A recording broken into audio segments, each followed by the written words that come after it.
Good morning. Welcome back. Last time we discussed components and the key features of a demised charter party. We outlined the essential components and elements.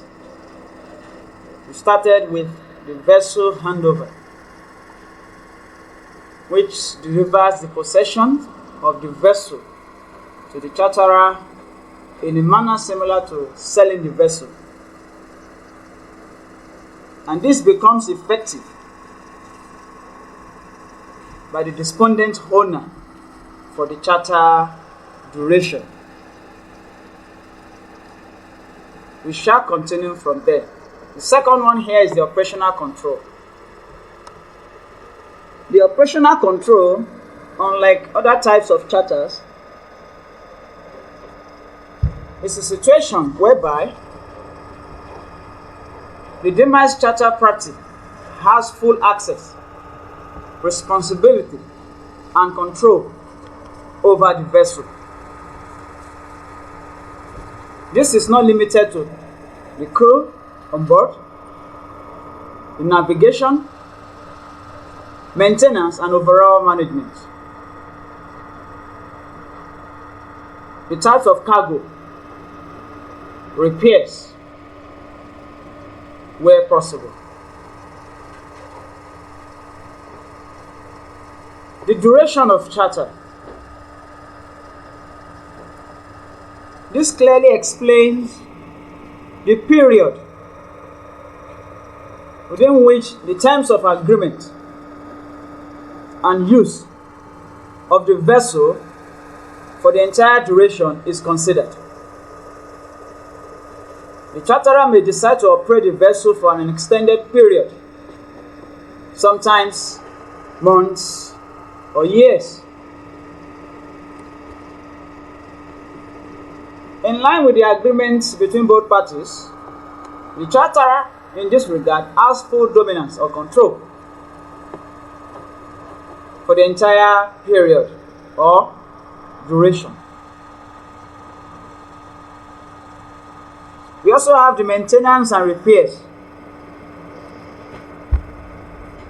Here, the charterer is responsible for the maintenance and repair of the vessel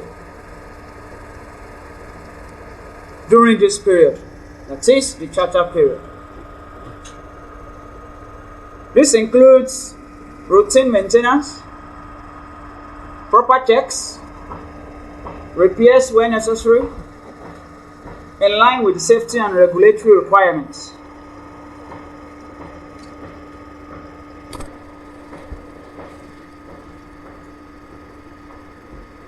Should any repairs crop up within which the vessel is in use, this is premised upon the charterer for the charter period. Therein, the vessel is in use. The routine maintenance, the proper checks,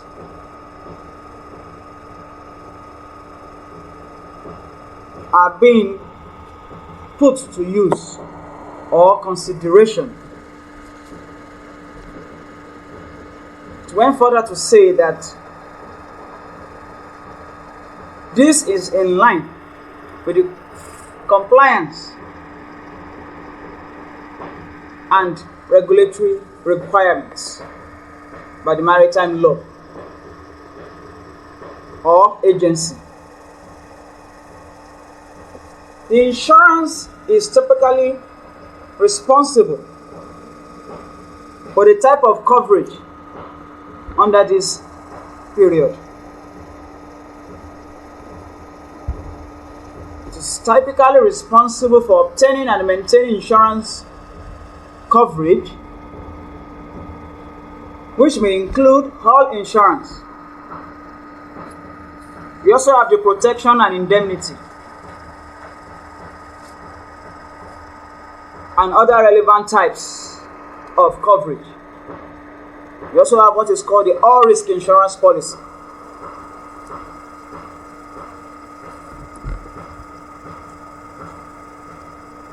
Both parties are protected. But for the fact that the vessel is in use by the charterer, full protection goes to the charterer. And should there be any form of claim in this regard, the charterer is therefore indemnified. That is what the protection and indemnity called P&I insurance policy stands for. We have the bareboat nature.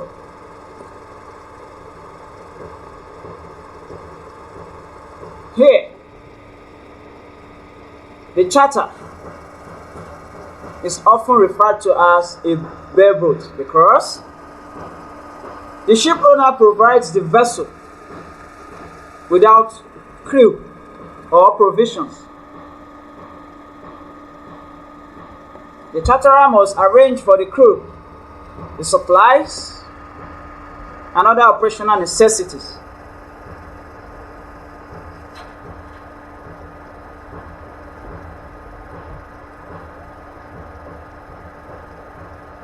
The sub-chartering therefore refers to the third party, subject to terms and conditions specified in the demise charter party. You may also have the right to subcharter the vessel to another party. For that party to make use of this vessel for a short period of time, captured within the specified period as agreed upon. We also have the redelivery. At the end of this charter period, the charterer delivers the vessel to the ship owner. The location within which both parties had agreed, the time, the duration for a delivery is captured under the MOU. The redelivery process may include returning the vessel in good condition, in good shape, and this may be subject to any agreed upon wear and tear.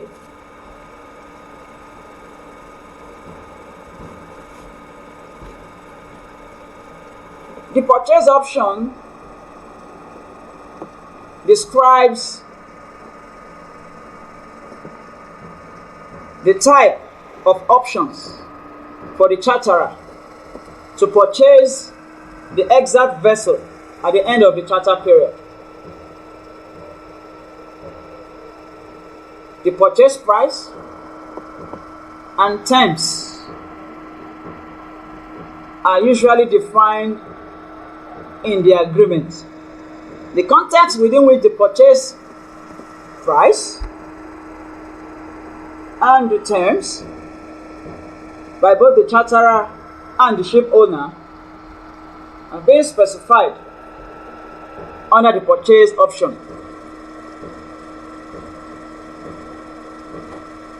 This happens in so many cases, especially when purchase option sets in.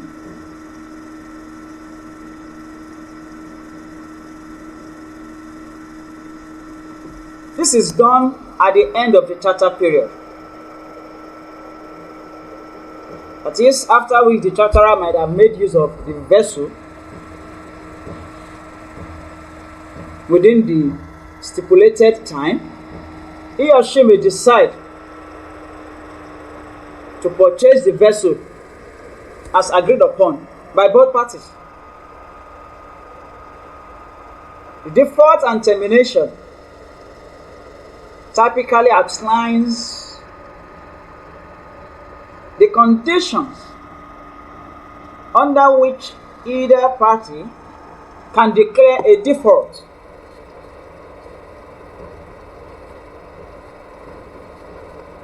leading to termination of the charter. This may include non-payment of charter hire or breaches of other terms.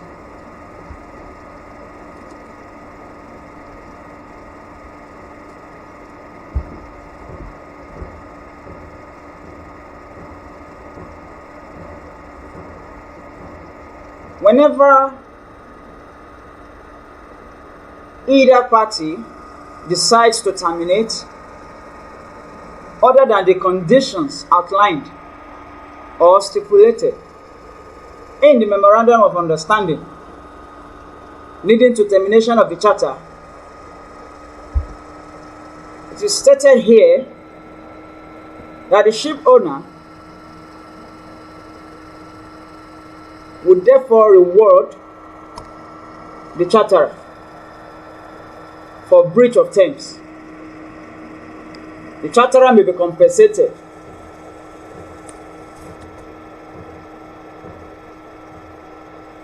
We also have the governing law and jurisdiction.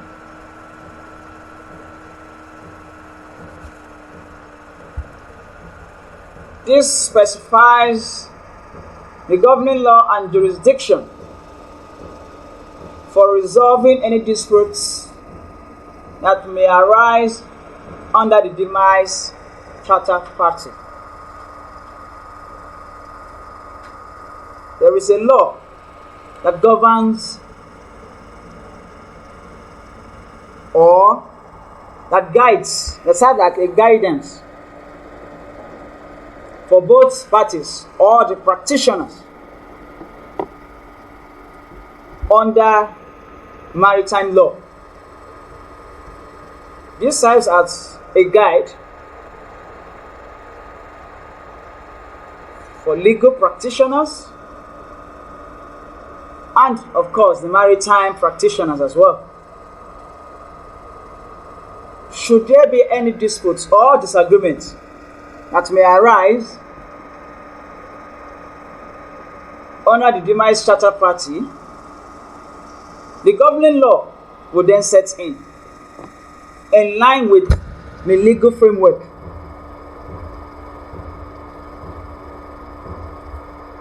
To resolve any differences, disputes, disagreements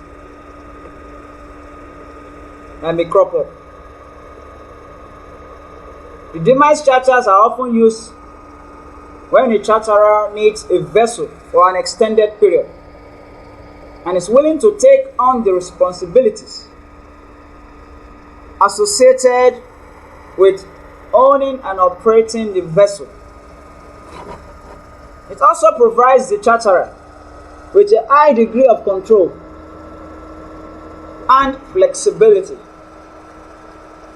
But it also requires a significant level of operational and financial responsibility. Here, legal professionals are usually involved in drafting and negotiating the terms of a demise charter party to ensure that the interests of both parties are adequately protected.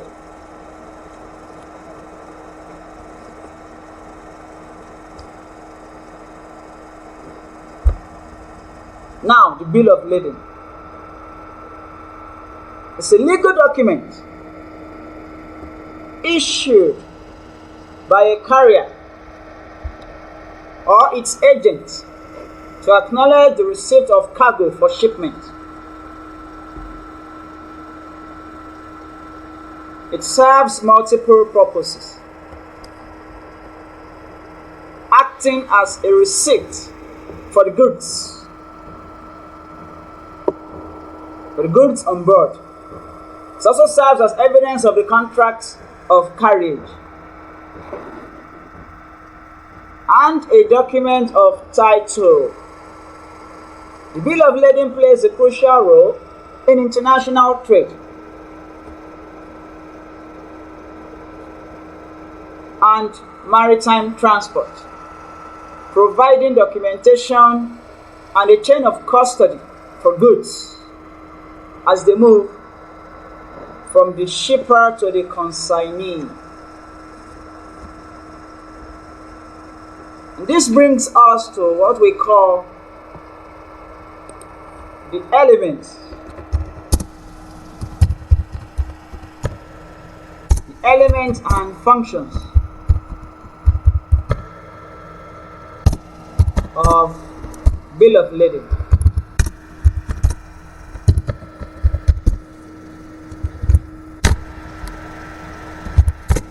One, from the description, it serves as a receipt of goods. Receipt of goods. 2, serves as a contract carriage.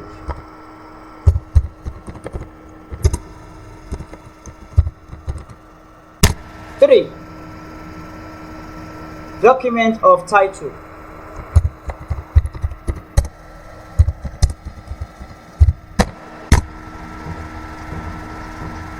4, transferability.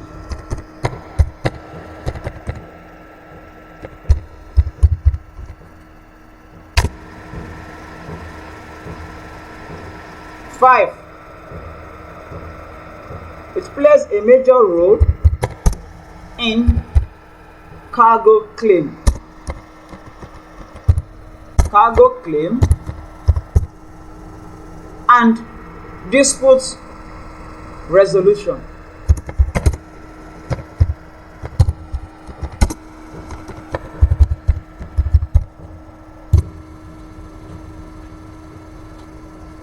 It also serves as a role in customs clearance.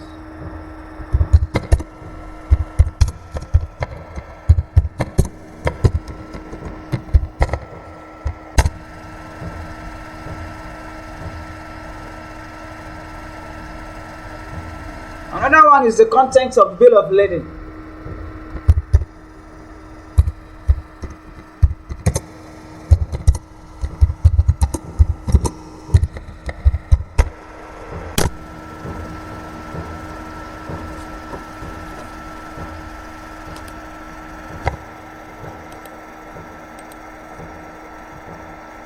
And we also have the types of bills of lading.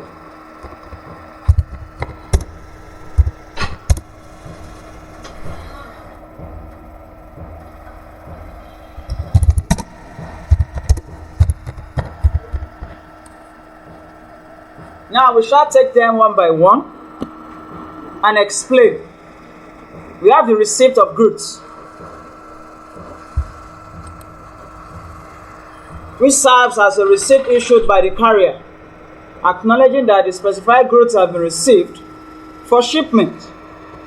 Usually, if you purchase, procure, or get any item, you get a receipt in return. For the purpose of this study, the bill of lading serves as a receipt issued by the carrier. Herein, the carrier acknowledges that the specified goods have been received for shipment.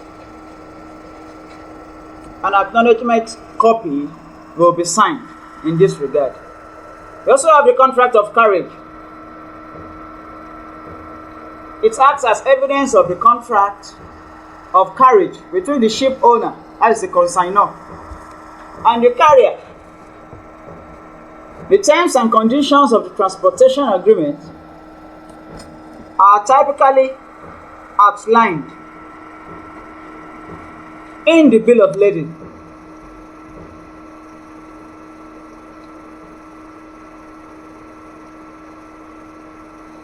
The contract of carriage, in simple terms, describes, outlines the evidence, the proof that a definite contract has been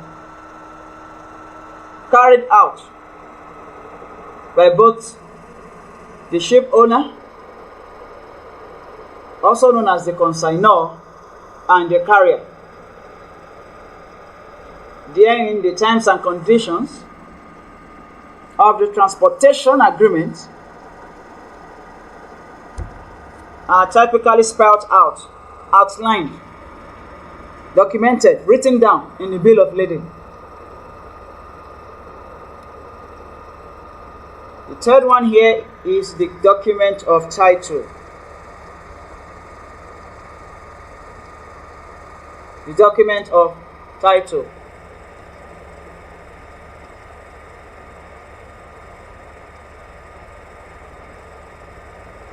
The bill of lading can also serve as a document of title for goods.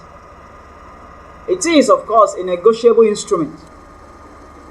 It enables the holder, usually the consignee, or a third party with the right to the goods, to take possession of the cargo upon arrival at the destination.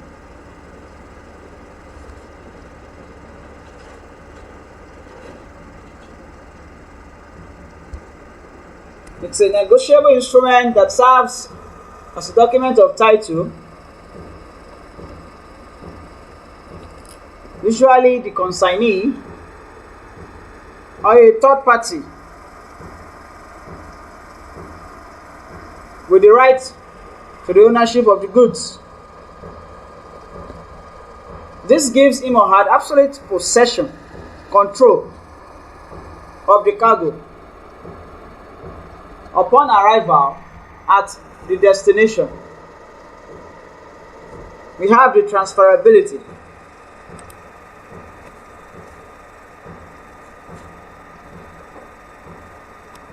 Transferability. This allows the transfer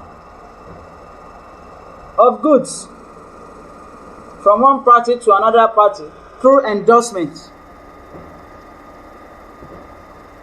This transfer of the bill of lading can be a crucial aspect of trade, finance, and facilities.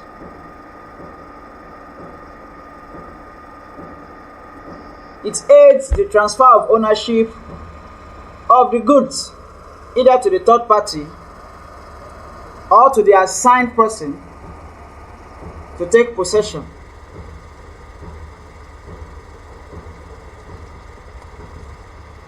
In many cases, the bills of lading are negotiable, allowing them to be transferred from one party to another through endorsement.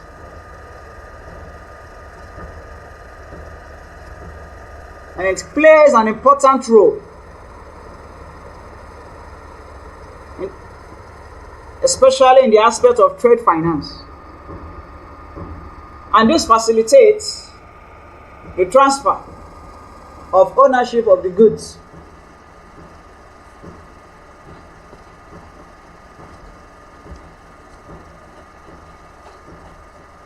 Next is the types of bills of lading.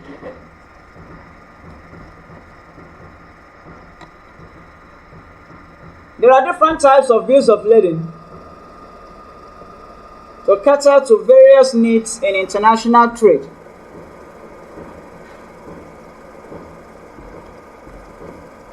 We have the non-negotiable bill of lading, we have the negotiable, we have the bearer for the bill of lading, and we have the claim bill of lading. For the non-negotiable, the goods are consigned to a specific party and the bill is not negotiable. The goods are taken, they are consigned, they are conveyed to a specific party, and of course, it is non-negotiable at all.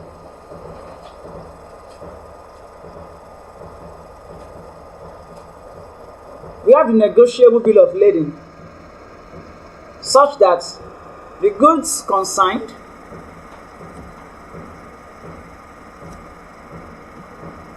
to order, making the bill negotiable, allows for the transfer of ownership.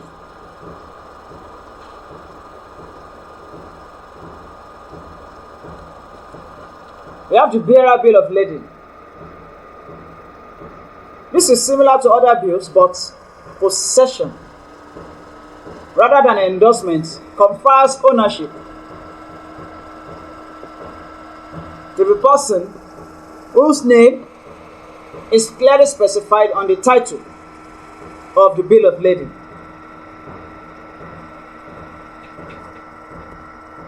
You have the clean bill of lading.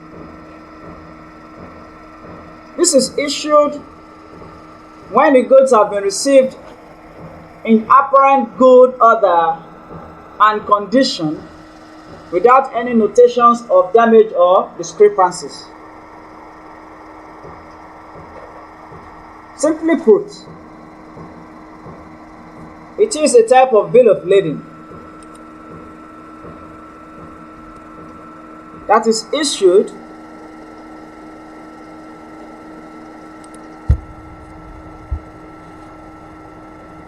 when goods have been received. When these goods are received, we must ensure that the items or goods received are in good condition, devoid of discrepancies, damage, or evaporation where possible.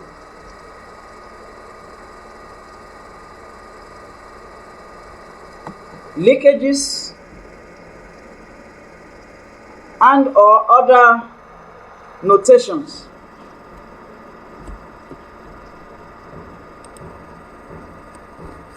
Next is the contents of bill of lading.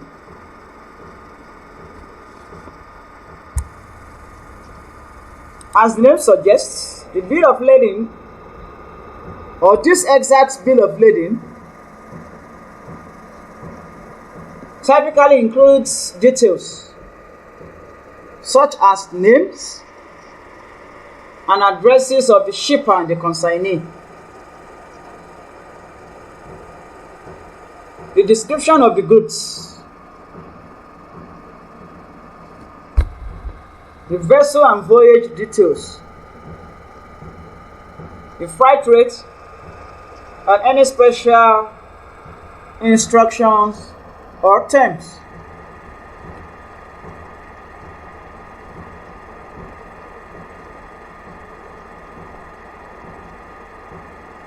It outlines the details, the pertinent details required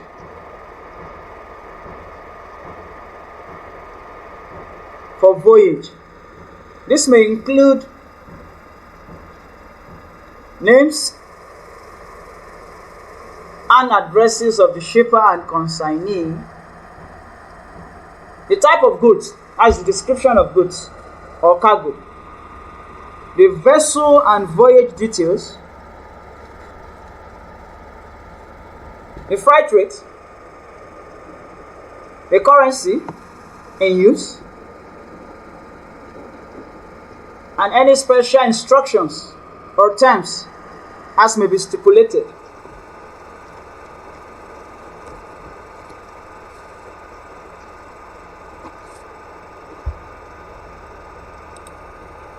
Next one is the role in cargo claim and dispute resolution. The bill of lading plays a crucial role in cargo claim and dispute resolution. How? In case of damaged or lost cargo, the bill of lading is a crucial document for filing claims and resolving disputes. It serves as evidence of the condition of the goods when they were received by the carrier.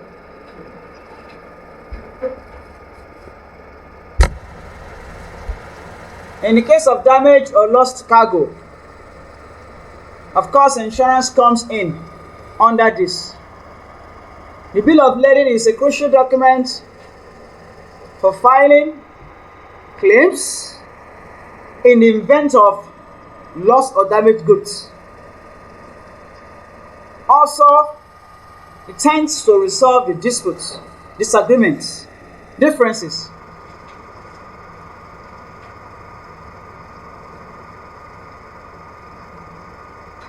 It evidenced the condition of the goods when they were received by the carrier.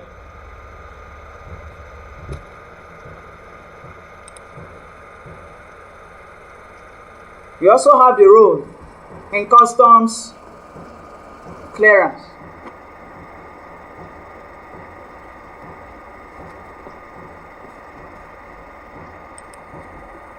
The bill of lading is a key document for customs clearance at the destination port. It provides information about the goods, the shipper, and the consignee. Helping customs authorities verify the legitimacy of the shipment.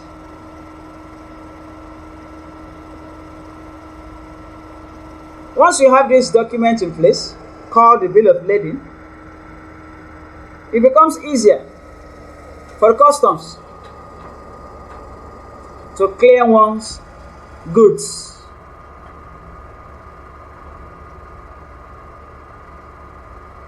It provides the information required for the customs officials to take note of the type of goods, the shipper, and of course the consignee. Therein, the customs will then scrutinize, verify, as well as check the authenticity of the shipment,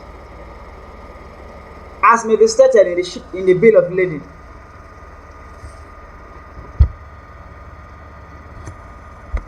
In summary, the bill of lading is a fundamental document in international shipping and trade, facilitating the movement of goods, the convey of goods, items, cargo across borders, and ensuring transparency and accountability in the transportation process. It is important for parties involved in international trade, including shippers, carriers, consignees, and banks, to carefully review, check, and manage bills of lading to avoid complications and ensure the smooth flow of goods. There is a background development for bill of lading.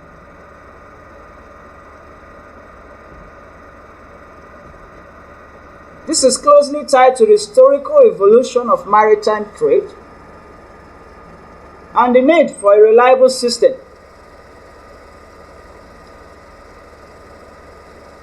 to document the shipment of goods.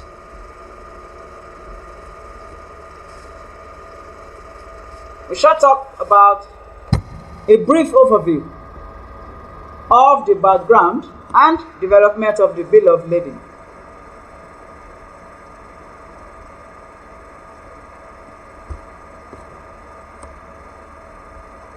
We have the medieval origins. We have the evolution in European trading centers.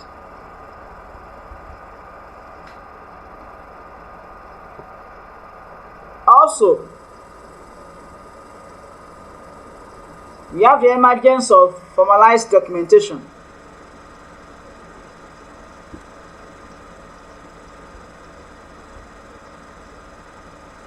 We also have London as a maritime center.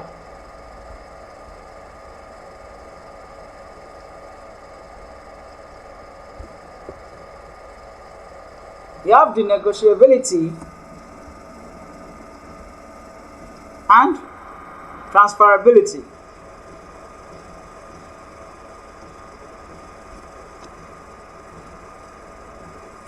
We have the legal recognition.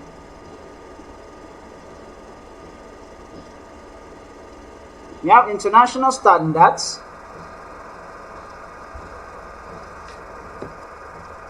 Modernization and technology.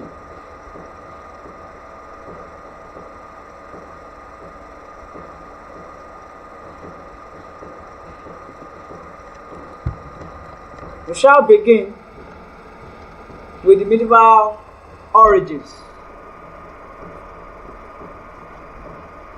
We are talking about a brief overview of the background and development of bill of lading.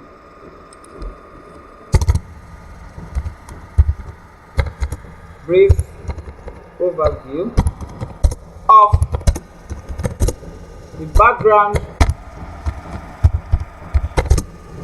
and development of bill of lading.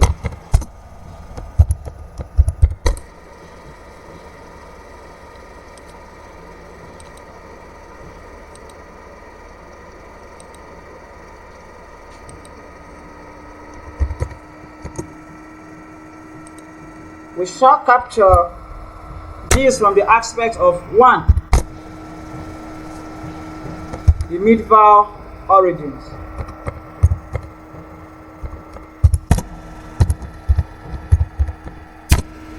2. We have the evolution in European trading centers.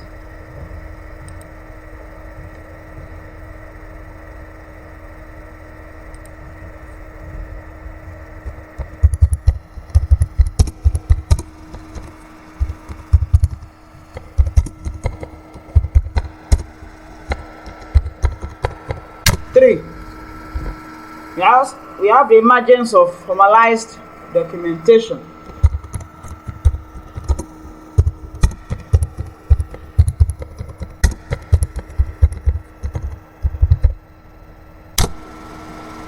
We have London as a maritime center. 5.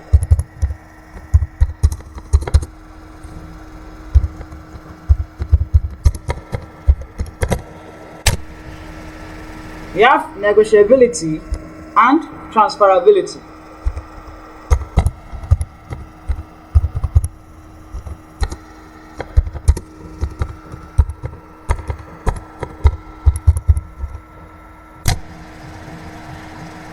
We have legal recognition. 7.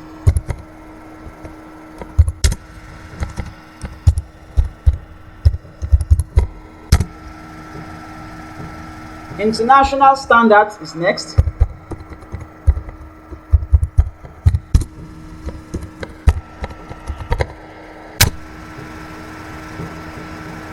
And modernization and technology.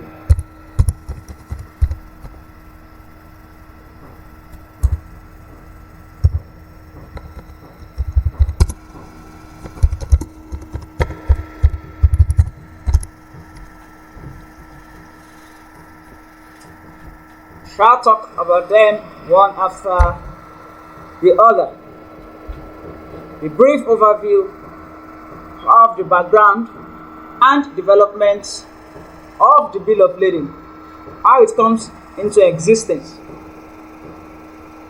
We shall begin with the medieval origins. The concept of bills of lading has roots in medieval trade practices. Merchants and ship owners in the Mediterranean ports used written documents to acknowledge the receipt of goods and provide evidence of the agreement between the shipper and the carrier.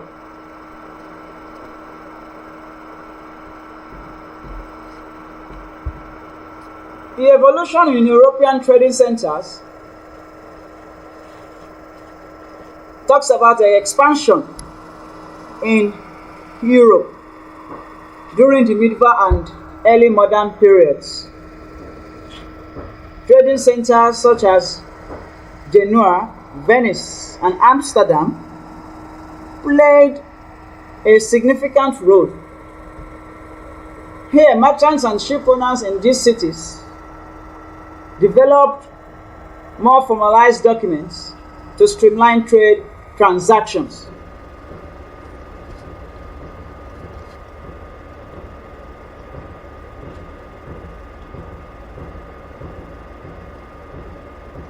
As a result of the evolving expansion in Europe during this period, especially the early modern periods and during the medieval, trading centers in Genoa, Amsterdam, Venice, and the likes played a significant role. As such, merchants and ship owners in these cities developed more formalized documents to aid as well as streamline trade transactions. The emergence of the formalized documentation started in the 17th century. The standardized bills of lading began to take shape. They included essential details such as the description of goods, quantity, quality, and the terms of transportation agreement.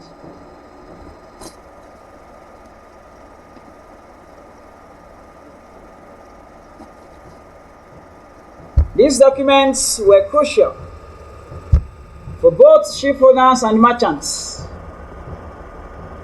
providing a record of the transaction and serving as evidence of the contract of carriage.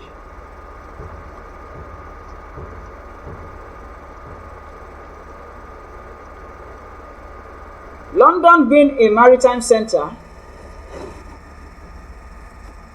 paved way for the development of bills of lading, which accelerated in the 18th and 19th centuries.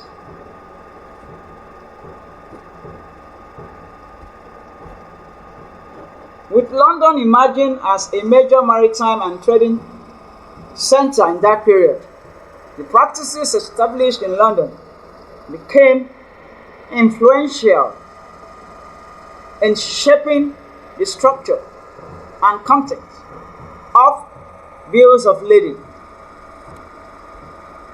We're told that it began in the 18th and 19th centuries.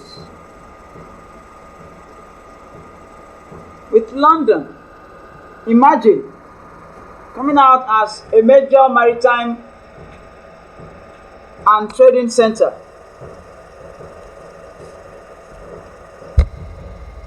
across the world. These practices established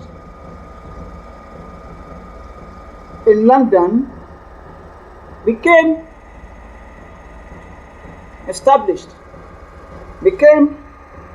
influential.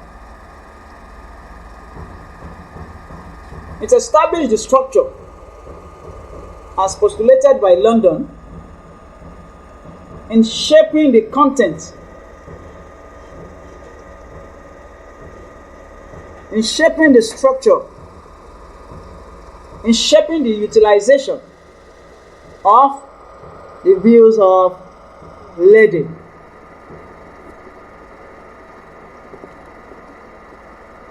The negotiability and transferability is a one key development that was introduced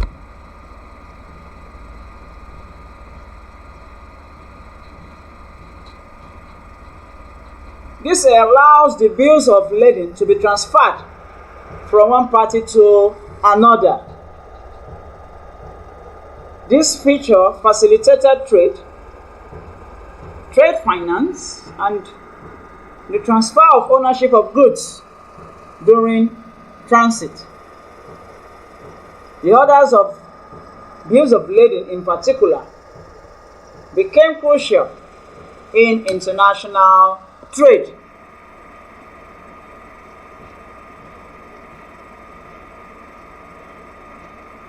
When next we meet, we shall continue with the brief overview of the background and development of the Bill of Lading. Thank you for listening.